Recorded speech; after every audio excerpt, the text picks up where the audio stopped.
approached her parents with the idea of us just getting them a house.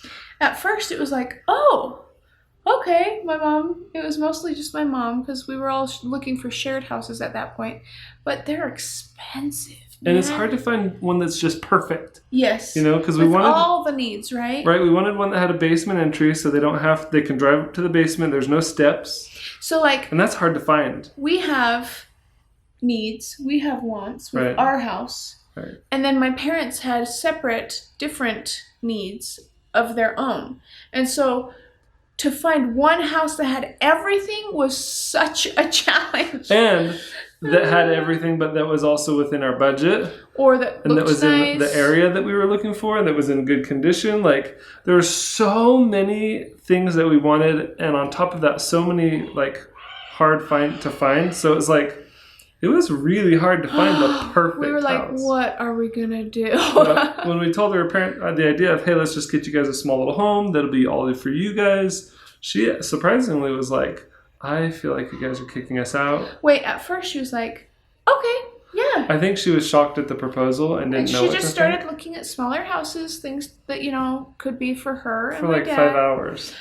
It didn't last long before she felt bad. Well, we found out the next morning that she hardly slept at all.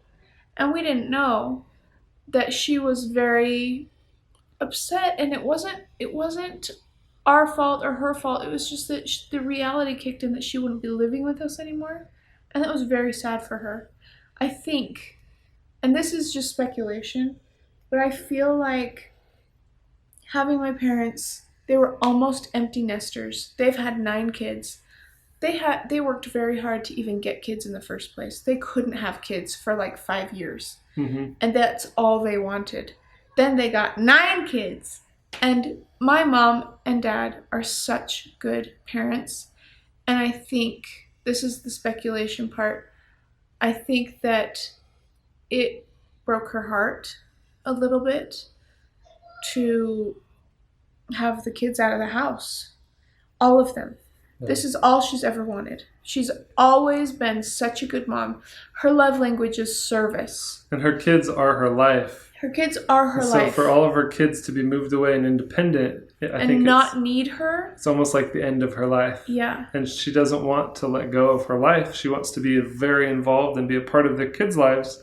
And so to be living completely on her own, plus having us like pay for the house, it made her feel like she was mooching and she wasn't helping, she wasn't serving, and she just felt like, well, she was like, if I leave and go to a house that you've paid for, it's like she just would feel worthless. Yeah.